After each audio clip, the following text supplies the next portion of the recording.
प्यारे बच्चों, welcome to my channel Verma study 2020 book लाना। मैं यूपी बोर्ड के क्लास 11 के छात्र छात्राओं के लिए भूगोल विषय को हिंदी माध्यम से मैं फुल कोर्स कराऊंगा। यदि आप फुल कोर्स करना चाहते हैं तो मेरे चैनल को सब्सक्राइब कीजिए और बेल आइकन को प्रेस करना ना भूलें, ताकि जो भी वीडियो मैं अपलोड करूं उसका नोटिफिकेशन आपको सबसे पहले मिल सके। प्यारे बच्चों, भौतिक भूगोल के मूल सिद्धांत में चैप्टर दूसरा चल रहा है, पृथ्वी की उत्पत्ति एवं विकास। इसमें हमने इस समय 3 वीडियो डाल चुका हूं। अभ्यास के प्रश्न उत्तर चल रहे हैं। आज हम लोग पढ़ेंगे, इसमें जो है दूसरे का तीसरा प्रश्न इससे पहले हो चुका था। विभेदन प्रक्रिया, विभेदन डिफरेंशिएशन प्रक्रिया से आप क्या समझते हैं? तो प्यारे बच्चों, इसका रटने से काम नहीं चलेगा।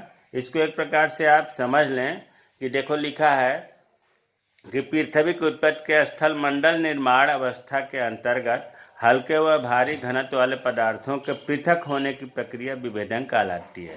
पहले पृथ्वी तरल अवस्था में थी, गर्म थी, तो हुआ क्या कि जब स्थल मंडल का निर्माण हुआ अर्थात ऊपरी परत जब ठंडा होने लगी तो तरल अवस्था में आपको पता है कि कोई भी चीज़ भारी होता है तो नीचे चला जाता है, हल्की चीज़ें ऊपर आती हैं, ऊपर रुक जाती हैं। तो स्थल मंडल निर्माण अवस्था के दौरान हल्के व भारी घनत्व वाले पदार्थों में पृथक होने की प्रक्रिया ही विभेदन कहलाती है। अर्थात तरल अवस्था में जब पृथ्वी थी तो भारी वस्तु जैसे लोहा निकल नीचे चला गया और गैसें जैसे ऑक्सीजन हल्की थी ऊपर आ गई, तो यही अलग होने की प्रक्रिया ही विभेदन कहलाती है।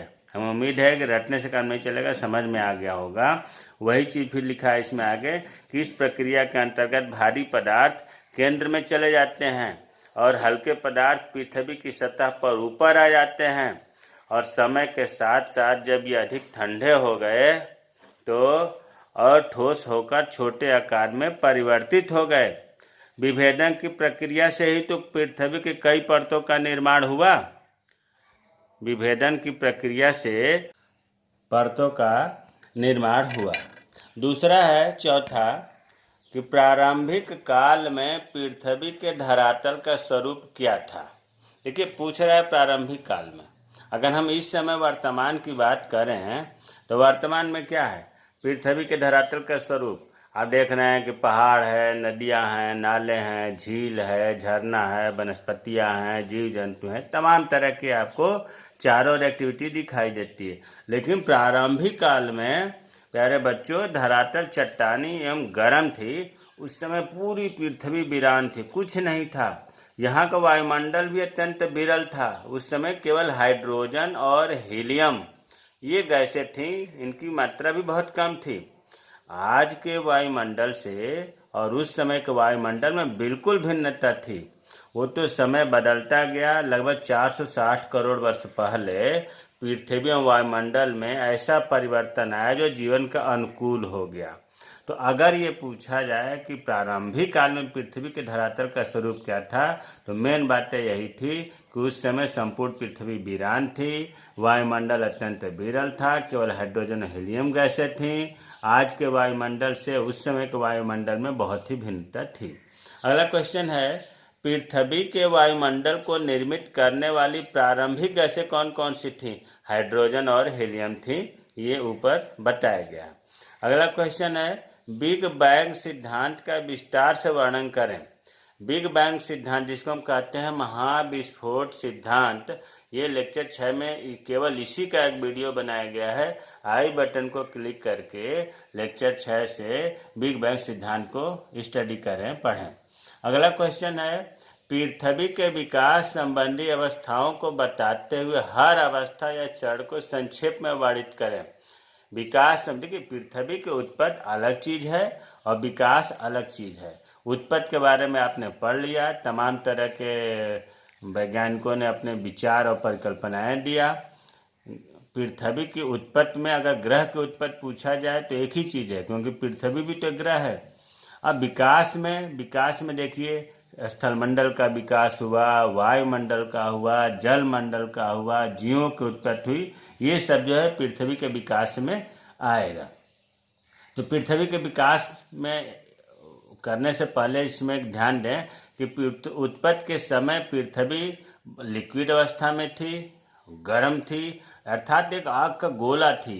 धीरे धीरे ये आग का गोला जो था ऊपरी परत ठंडी होने लगी और इसका जो वायुमंडल है उसमें केवल हाइड्रोजन हीलियम गैसें मौजूद थी।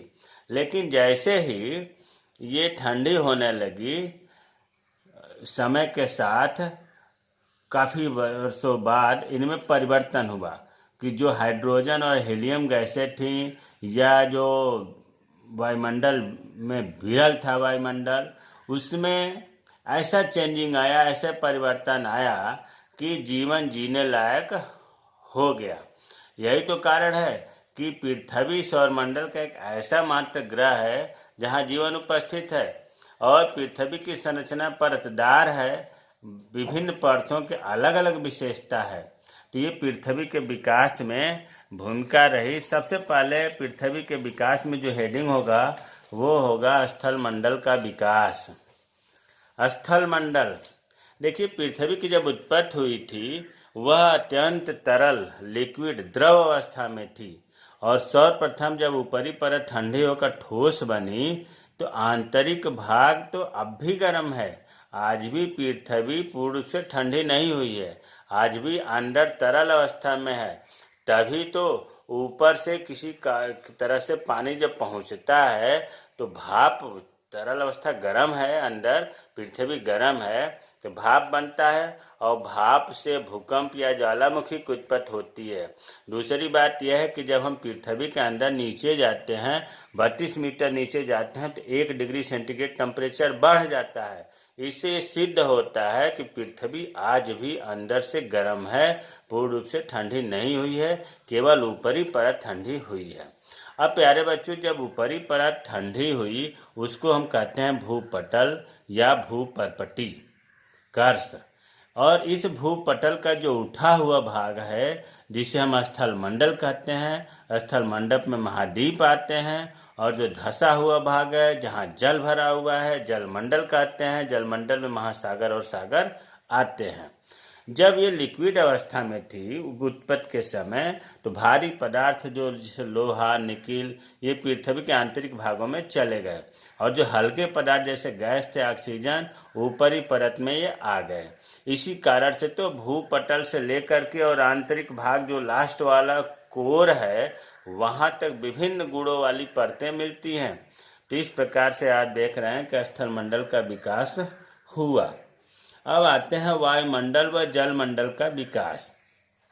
शुरू में वायुमंडल में हाइड्रोजन और हीलियम गैसें केवल मौजूद थीं और जैसे पृथ्वी ठंडी होकर के ठोस होने लगी तो जब अंदर के आंतरिक भाग में जो जल वाष्प था, नाइट्रोजन, कार्बन डाइऑक्साइड, ऑक्सीजन गैसें थी, वो वायुमंडल में मुक्त होने लगी। क्योंकि जब कोई चीज़ ठोस होती है, सिकुड़ती है, तो उसके अंदर की गैसें बाहर निकलेंगी। तो उसी तरह से पृथ्वी जब ठंडी होकर के ठोस होने लगी तो उसके अंदर जो ये गैसें थी, भारी गैसें जो थी, जलवाष्प, नाइट्रोजन, कार्बन डाइऑक्साइड, ऑक्सीजन, ये वायुमंडल में मुक्त होने लगी, पहुंचने लगी और इस प्रकार से वायुमंडल का निर्माण हुआ। और जैसे ये भारी गैसें जो जमीन के अंदर से वायुमंडल में पहुंची, ये भारी थी, वजन था इनमें, तो पृथ्वी के निचले स्तर पर, मतलब पृथ्वी का जो भूपटल है उससे कुछ ऊपर 6 किलोमीटर तक ये गैसें रहीं। और जो हल्की गैसें थी, हीलियम, हाइड्रोजन, नियान, ये ज़्यादा हल्की थी। ये वायुमंडल का ऊपरी सिरे पर, मतलब पृथ्वी से काफ़ी ऊपर ये पहुंच गई। तो इस प्रकार ये वायुमंडल का निर्माण हुआ। अब अंदर जैसे कि पता है कि पृथ्वी अभी गर्म थी तो ज्वालामुखी की उत्पत्ति हुई और ज्वालामुखी से वायुमंडल में जल वाष्प की मात्रा में वृद्धि होने लगी। अधिक ऊंचाई पर जब जल वाष्प पहुँचे तो संघनन क्रिया हुई। संघनन का मतलब होता है जल का द्रव के रूप में बदल जाना। कुल मिलाकर हमारे कहने का मतलब यह है कि ज्वालामुखी से वायुमंडल में जल वाष्प की वृद्धि हुई और जल वाष्प से वर्षा हुई, व्यापक भीषण वर्षा हुई और जलमंडल की विकास हुआ, महासागरों का विकास हुआ, सागरों का विकास हुआ, तो वायुमंडल व जल मंडल का विकास हुआ। इसके बाद जीवन की उत्पत्ति हुई। पृथ्वी की उत्पत्ति का अंतिम स्टेप, अंतिम चरण जो है जीवन की उत्पत्ति है। इसमें पहले जो वायुमंडल था वो जीवन जीने के लिए उपयुक्त नहीं था, लेकिन आज से 460 करोड़ वर्ष पहले पृथ्वी और इसके वायुमंडल में ऐसा परिवर्तन हुआ जो जीवन का अनुकूल हो गया। और यही कारण है कि 380 करोड़ वर्ष पूर्व जीवन का विकास शुरू हुआ। सबसे पहले समुद्र में जीव की उत्पत्ति हुई थी। ब्लू ग्रीन एल्गी अर्थात हरी शैवाल जो है, सबसे पहले वैज्ञानिकों का मानना है कि इस ब्रह्मांड में, इस पृथ्वी पर 380 करोड़ वर्ष पहले इनका जन्म हुआ था। ये इनकी उत्पत्ति हुई थी। प्यारे बच्चों, ये जो है आज पाठ समाप्त हुआ। मुझे उम्मीद है कि पृथ्वी की उत्पत्ति एवं विकास बहुत अच्छे से समझ में आया होगा। अगर न समझ में आया हो या कोई समस्या हो तो कमेंट बॉक्स में कमेंट करें, मैं रिप्लाई ज़रूर करूँगा। जय हिंद, जय भारत।